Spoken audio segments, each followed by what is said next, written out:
गिरिराज जी, आपको जो बचपन से लोग जानते हैं वो कहते हैं ऐसे नहीं थे आप जैसे आजकल दिखाई देते हैं। आप जिस गांव से आते हैं बढ़ैया, पूरे बिहार में वो गांव जाना जाता है गैंग वॉर के लिए। ये आप क्या और आप भी बड़े दबंग थे उस जमाने में।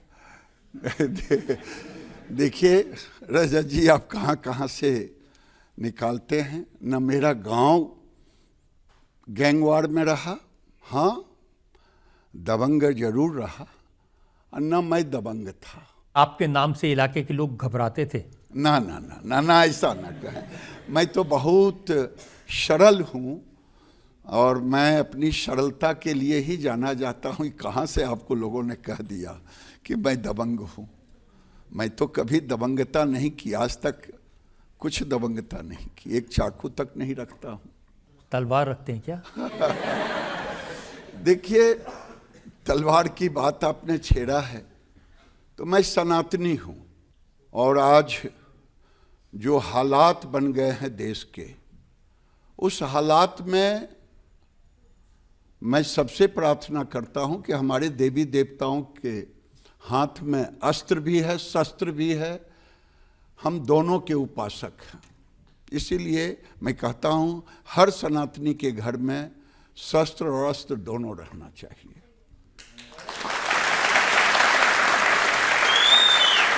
अच्छा, ये भी सच है कि आप बंगाल में तारापीठ में रात के अंधेरे में शमशान घाट में जाकर तंत्र विद्या करते थे? तारापीठ जरूर जाते थे, और सनातन में शमशान भी पूजने का है, और सनातन में नवरात्र में देवी को भी पूजने का है। तो ये सभी सनातन के हैं, लेकिन आप कहाँ कहाँ से सब खोज खाज के निकालते हैं। क्योंकि उस जमाने में बिहार की राजनीति आप जानते हैं इसी तरह की होती थी। उस समय लालू जी का राज था। देखिए, आपने उन पुराने दिनों को आज बिहार में रहने वाले 30 साल के युवक को नहीं पता होगा। बिहार की हालात को ऐसा बना दिया था लालू जी ने कि माँ बाप को भरोसा नहीं होता था कि हमारे बेटे शाम के बाद घर ठीक से लौटेंगे कि नहीं। नई दुल्हन जा रही हो गाड़ी पे, उनको किडनैप कर लिया था, गाड़ियां छीन ली जाती थी, शोरूम से गाड़ियां ले ली जाती थी। हालात बहुत खराब थे।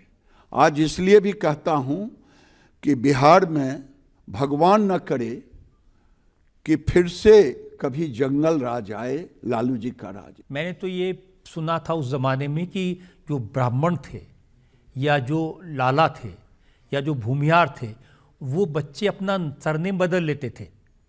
वो बिहार से निकल करके देश के हर कोने में चले गए अपने अस्तित्व की रक्षा के लिए अपने, और माहौल खराब हो गया था।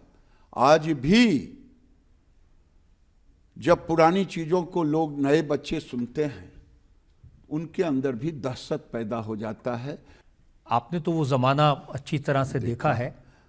मैं उस समय यूथ विंग के पदाधिकारी थे, प्रदेश स्तर के। सब कुछ सहे हैं, जितना जिसको वर्णन नहीं कर सकता हूं। माहौल खराब था, और नरेंद्र मोदी से मैं प्रार्थना करता हूं कि वो माहौल यही एक है जो रोक सकते हैं, दूसरा कोई नहीं। देखिए, नरेंद्र मोदी को पहचानने वाले, ये कहने वाले कि वो प्रधानमंत्री पद के उम्मीदवार हैं, सबसे पहले आप थे। आप तो 2010 में गुजरात जाकर ये कहने लगे थे। ये बात सही है। उस समय देश के अंदर माहौल बिगड़ने लगा था। ओवैसी जैसे लोग आने लगे थे, और देश में एक ही टिमटिमाता हुआ रोशनी दिखाई देता था, जिसका नाम था कि जो भारत की राष्ट्रीयता, सनातन की रक्षा और देश का विकास कर सकता है, वो नरेंद्र मोदी कर सकते हैं। और मैं मंत्री रह कर के भी मैंने कभी कंप्रोमाइज नहीं किया। मुझे लगा कि ये व्यक्ति अगर देश के प्रधानमंत्री बनेंगे तो भारत का माहौल सुधर जाएगा और भारत का सनातन